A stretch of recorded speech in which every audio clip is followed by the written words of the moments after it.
Greetings, everyone. I'm excited to welcome Anna Berger, founder and CEO at Trade. Anna, welcome. Hi, so great to be here. Thanks for having me, Ben. Yeah, great to have you here. Let's dive right in. Tell us a little bit about your background. Sure. So before founding Trade, I did start my career in corporate America. So I'm a marketer and brander by trade. I started at a few advertising agencies before jumping into Marriott International, where I was on the global marketing team there. From there, I launched my first startup and then went on to Trade right after. Okay, all right. So the corporate America route marketing, which we'll talk about, and yeah, I've stayed in a lot of Marriotts, so yeah, I'm Good. familiar with that. And so interesting, we were talking before the show started. I saw you, so two-time founder right now with Trade, and that marketing background, corporate plus ad agencies, and I've talked to a lot of founders, technical backgrounds, different backgrounds, but how do you feel that this marketing, I assume, helps you as a founder? Yeah, it was very interesting for me when I was coming through Y Combinator. There's definitely a prototype that goes to that program, right? It's like the MIT software engineers, the UCLA software engineers that have this certain pedigree. And for me, coming with my like brand and marketing background and product marketing background, it adds another flavor to the team that, some maybe double engineering co-founder teams don't necessarily have. So I've always seen it as an edge, a competitive edge versus a disadvantage. I think as a founder, as long as you are hiring the right people around you, there's no fault in that. Yeah, I'm sure a lot of those technical founders would love to have also a marketing background as well. So yeah, I love that. Yeah, I think we get so many compliments on Trade's branding. It has been so consistent and even from day one. We've never changed our logo. We've never changed our look and our feel. It's consistent across all three of our platforms, across all of our social media and our messaging, and it has increased our awareness. Even as a small brand, there is recognition. We're already hearing people at trade shows and events say, "Oh, I've seen you. Oh, I've heard of you." And that's all because of consistency over time. Yeah. Yeah, that's great. So well, let's talk about Trade. Tell us what services and or products Trade offers. Yeah. So Trade is a construction payroll and compliance software designed for specialty contractors. We do everything in the back office from people, HR, and onboarding to time tracking, scheduling, and dispatch, all the way through to payroll compliance and reporting. Really a true full suite in terms of labor accounting. Okay. And so you mentioned construction, payroll, and compliance, and you mentioned specialty contractors. So tell us a little bit more about who you're after. Who's your ideal customer profile for this? Sure. Let's take a New York City based union electrical subcontractor. He or she may have 100 to 400 people deployed in the field across multiple job sites in a day. The platform Trade, really thrives on multi state, multi trade payrolls. And so give us the most complex configuration and we'll find our way to figure it out. And ideally, with teams running payroll in, 10 minutes or less. Okay, nice. And so not only like people, HR, payroll, but you mentioned dispatch, which gets into the operational nature of things. So tell us a little bit about that piece. Yeah, construction is very transient. People are always moving around, and our system, as a labor accounting software, if we are not able to not only track where someone is, but move those people around accordingly, and then have that information move into the back office for payroll, accounting, all of that stuff, then are we a fully useful tool? My big mission as the founder of Trade is to lessen the amount of pointed solutions in construction. There are so many solutions that just do one thing. I know contractors, I meet them every day.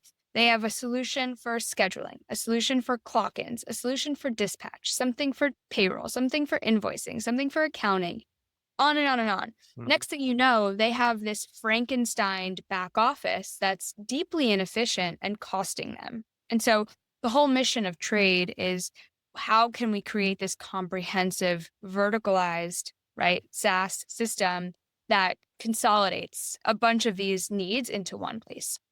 And then that makes a ton of sense. And why not say just general contractors who are, say, maybe doing renovations? Is it just not complex enough where they need a solution like Trade? Or tell us a little bit about just say maybe, yeah, the general stuff. It's totally complex enough, but Mm, there's two different types of general mm, contractors. the self-performing general contractor who's actually doing the work. And then there's the general contractor who basically has a team of project managers that are in the back office, right? And so in that instance, those people are salaried. They are making the same amount week over week, right? It doesn't change based on Mm, where they are or what they're working on. With trade, where the platform will extract its most value is for field services teams. So our system picks up where someone's working, what they're working on, any time associated with that. And that's used to calculate payroll, right? And so mm. it's this real time data coming in from the field that sets us apart. Okay, yeah, makes sense. And then what about the size of your customer? Is it anywhere from SMB to enterprise? Where do you fall as far as, going after that specialty contractor? It's loose. Loose right now, yeah. Yeah. I listen, coming from like a family in construction, would be considered like a little guy. I think it's important to support all sizes. Every contractor deserves this solution. They have been forced to use systems truly not built for them for their entire careers, and it has set them back. So like as a mission for me, it's like I don't really want to say no to someone who so desperately needs and deserves a platform like trade. Yeah. Okay. Makes sense. And then I was going to ask, so where did the idea come from? So you mentioned maybe coming from a family construction business. Is that Yeah. where it started, or was it something in your career that triggered this idea? No, definitely from my family. I've been around this world my whole life. My dad's in construction management, and I've seen and heard these pain points firsthand, working in his back office, seeing all of my construction uncles suffer with these same issues. And I had a moment in my career where I was able to step back and say, like, what do I want to build? What do I want to work on next? Right. Knowing I wasn't going back to corporate America, as much as it was fun and splashy working at the big Marriott International, like it wasn't where I was thriving. Right. Like I need to be like pushed and to the max. And there's no kind of like 9 to 5 framework that works for me. So it really was born out of my dad's back office and inspired by a lot of people I love. Okay. And one last question here around the customers. And so when you go in, who are you trying to find? Is it the owner of these construction companies? Is it, if they're big enough, do they have maybe a controller or CFO? Who are you trying to find as a prospect? Think you always wanna try to find the decision maker, Mhm. right? Like, there's always the champion in the sales deal, which I'm sure you know, and, like, the person that, like, is gonna push you through in the back, but I think ultimately it's, like, that CFO who is sitting on top of the books that's gonna make this decision. Okay. Yep. Yep. Makes sense. Selling to the CFO. So familiar with that. And Mm. let's talk some stats and figures here. So what year did you found trade? So, unofficially 22, officially 23. Okay. So maybe thinking about the idea in 2022 and then run with. Like, I honestly I got the trademark at the end of 21. So this has been like moving and grooving for quite some time, but I would say like recruited Kara in like my co-founder and Mhm. CTO in 22. And but I'd say like from a YC standpoint when the clock started, we'd say it's 23. Okay. 23. And then do you have a headquarters location? Yes, we're based in New York City, right in Based. Soho. Okay. Perfect. And then so New York City. And then what's your current team size? Yeah, so we are 14 people today. Okay. 14 staff. And anything you want to share around scale, revenue, ARR ranges right now? Probably withhold from Your that, but past. Okay. we're growing unbelievably fast and it's a really exciting time. Okay, so fast growth, which is perfect. So let's talk about maybe marketing, go to market motions. So how are you finding your prospects? A lot of construction tech founders ask me this question all the Hmm. time, right? And my my biggest response, I always say this, is you have to find them when they want to talk to you. Like that is my number one advice. If you call a contractor in the middle of his day while he is dealing with a house on fire, he does not want to talk about payroll. And he'll never talk to you again about payroll if you catch him at the wrong time and force him to have that conversation. That is the truth. And so for me, I always like to catch contractors when they are open to it. So oftentimes that's at events and associations and things like that. Okay. So as far as customer acquisition channels, are you finding then like the in-person stuff, events, different, the user Definitely. groups, that's like the best way so far? Okay, perfect. And then let's switch over to the fundraising side. How much capital have you raised to date? Yeah. So I've raised $4.5 million Okay, 4.5 million. And that was a seed round or characterized as a seed round? seed round. Okay, perfect. And then tell us a little bit about your fundraising journey. So kind of kicking things off 2022-ish. When did you know that you were going to raise? I know you went through YC, but was there a trigger or milestone that led you to that seed round? Yeah, Kara and I bootstrapped trade as far as we could. This is a pretty technical product and requires some heavy duty APIs in the back end. And so it got to a point where that was the moment where we needed to take in external capital. And that's where we went out to raise. I've spoken quite a bit publicly about my struggles with fundraising, especially being like an unproven founder in this market, especially a construction financial services products, right? So it was like a kind of a double whammy for me coming in with like no kind of like obvious experience that I could do it.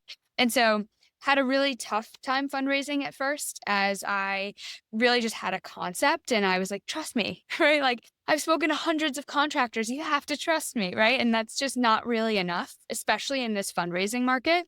And so, you know, luckily, we pushed the product development as far as we could. And then we were lucky enough to get into Y Combinator in 23. And that's when we basically took in our first capital injection. And then from there, Suffolk Technologies is a big construction tech VC. They came in and led our seed round with support from Bloomberg Beta and then, of course, Y Combinator. Okay, okay. Well, appreciate that journey. And then for other founders who are thinking about a raise and like you said, kind of have to go out there, prove yourself, haven't, come from corporate America. Any lessons learned in that process that you like to share with the founder community? About fundraising? Yeah, about fundraising, the fundraising, the seed round, Oh, yeah. anything that pops to mind, which Yeah. it seems like there's plenty. No, my favorite line, which got me through, is believe the no, don't believe the why. That was the best advice I ever got.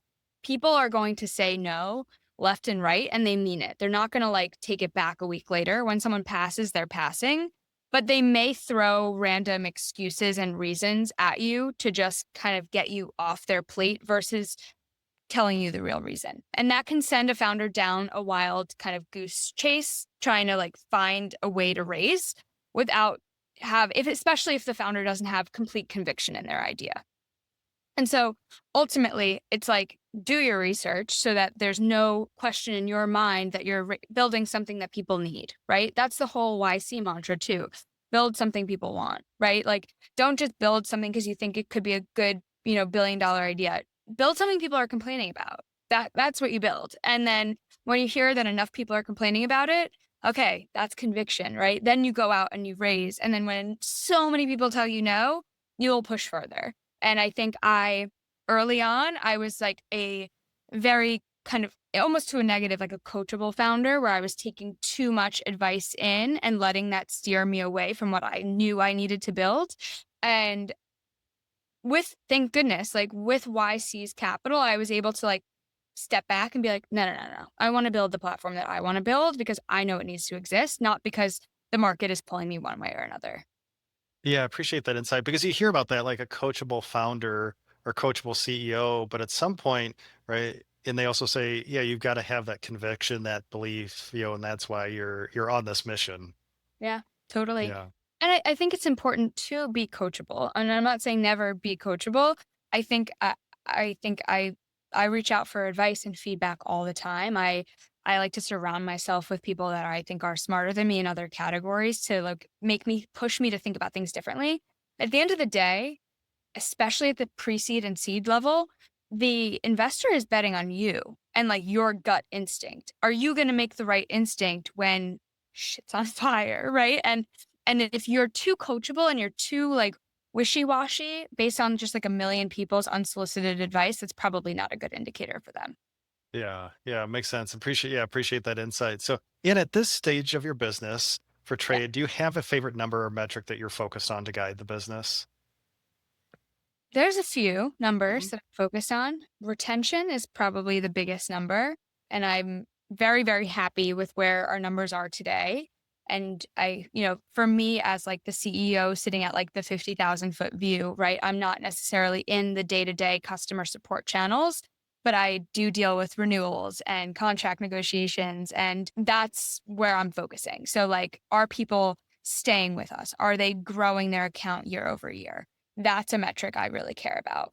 And then of course it's like payroll dollars moved, right? Like, are we moving real money through this ecosystem? And the answer is yes. And that's so exciting because it like comes back to our ultimate mission, which is like unlocking financial opportunity to like one of the most underserved populations for the first time, right? Moving money faster. It's incredible. And we're really like keeping our end of that promise. So yeah, so retention expansion plus usage, payroll dollars moved. And tell us just a little bit about your pricing models. Is this a traditional SaaS subscription or is there any other component to it? Nope, SaaS straight down the lane. It's pretty cookie cutter in that regard. I think one of the biggest takeaways for me is like contractors want predictability in any part of the business that they can get it. They don't want to be hit with hidden fees and like add-on charges that some of like the really older payroll companies will do. Even if it's like they run one additional payroll cycle a month, like that will cost them. And these contractors like need more predictability. With such an unpredictable business, they need to be able to say, like, I know what I'm going to get charged every month with certainty. And that's a trust building factor as well. Well, I love that because yeah, they probably have so much to worry about as an operator, and then they don't have to deal with, worry about say their software vendor coming with them to them with extra charges. Yeah. Just not a pleasant experience. The same way when like I'm a business owner, when I get an invoice, if I see like a million extra line items, it's like, why are you doing that? That's so silly. Like Mhm. that doesn't make the consumer feel good.